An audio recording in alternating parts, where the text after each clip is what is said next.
aika mielenkiintoista.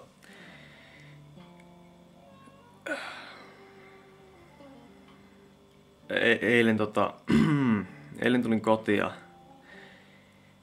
eilen tulin kotia kotoa ja olin siinä monta päivää selvittänyt jo päätäni ja että miettinyt asioita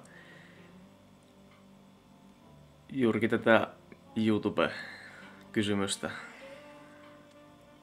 Ja sitten mä kirjaudun YouTubeen ja näen täällä Vespalla 2 uutta videota. Toinen 11 tuntia sitten lisätty ja toinen 6 tuntia sitten lisätty. Heikkouteni ja naisten iskeminen YouTubessa ja YouTube-kulttuuri. Sitä on niinku... Noin 2 videota on niinku merkki siitä, että nyt mun on pakko alkaa tekemään näitä videoita, koska mä olin kämpilläkin miettinyt kauan aikaa. Mä oon oikeastaan monta vuotta miettinyt sitä, että milloin mä uskallan alkaa tekemään videoita, milloin mä uskallan alkaa vaikuttamaan ihmisiin. Mulla on ollut aina semmoinen pelko, että jos mä teen YouTuben videoita, niin siitä tulee jotakin paskaa niskaa. Ja ennen mä oon tehnytkin sellaisia vähän niinku hauskoja videoita. Mä oon yrittänyt saada ihmisiä nauramaan, koska mä oon aina tykännyt, että ihmiset nauraa. Mutta mitä enemmän mä oon katsonut niitä omia videoita, niin semmoisia hauskoja hölmöily, humori, komedia-klippejä, niin sitä enemmän mä oon tavallaan ahdistunut, mutta nekin videot pitäisi vaan laittaa julkisiksi ja antaa niitä vaan olla siellä ja katsoa, että millaista kommenttia tulee, koska eihän se multa mitenkään poissa, ainakaan suuressa määrin, että jos joku ihminen ei osaa kommentoida järkevästi, antaa mitään hyvää kritiikkiä. Mutta siis jo tämän videon pointti oli, että... Oho, anteeksi, mulla oli mikrofoni kädessä. Siis mikrofonin edessä oli peukalo, mutta ei siitä sen enempää.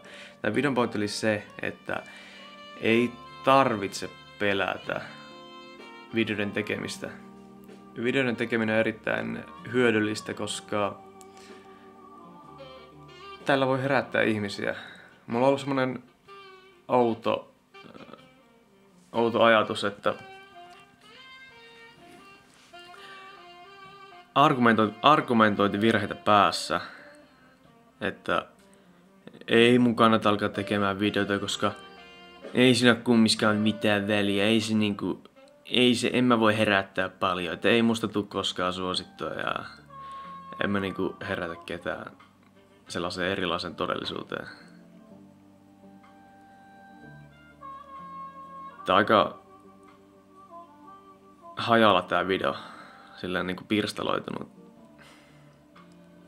Mutta jatketaan vaan eteenpäin ja ei lopeteta kuvaamista ennen kuin tuntuu siltä, että suuri osa tärkeistä asioista on käsitelty.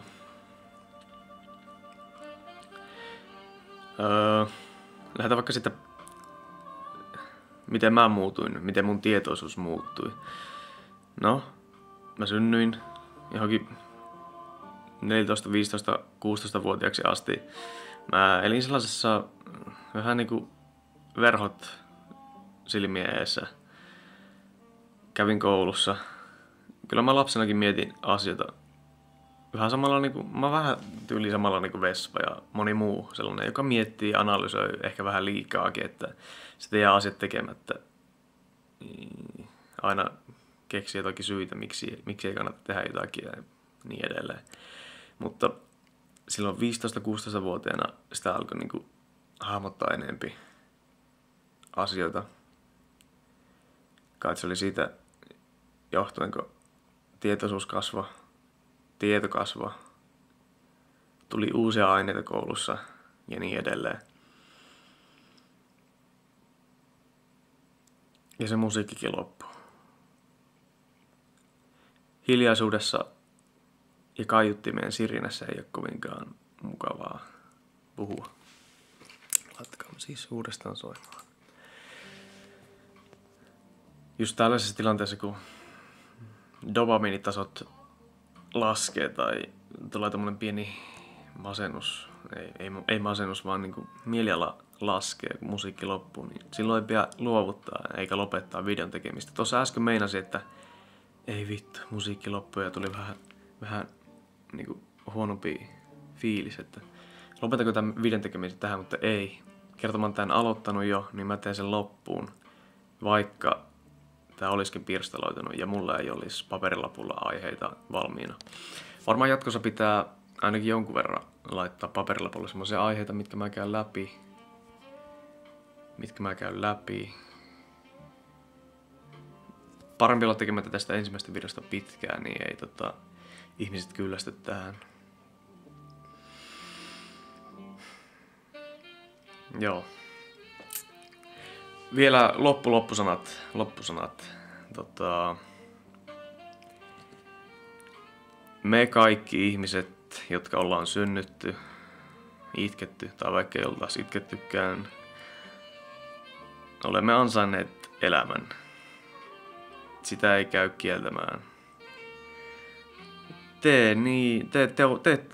Tee toiselle niin kuin haluaisit itsellesi tehtävän, mutta jos oot masokisti ja nautit kivusta, niin älä tee muille sitä kipua.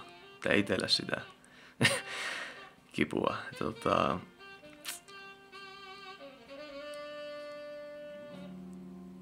Mä aion jatkaa näiden videoiden tekemistä.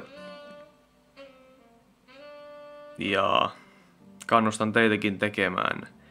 Tai edes ajattelemaan, pohtimaan sitä mahdollisuutta, että te tekisitte joskus videoita. Tai jollain muulla tapaa, ei ole pakko tehdä videoita, te voitte vaikka kirjoittaa,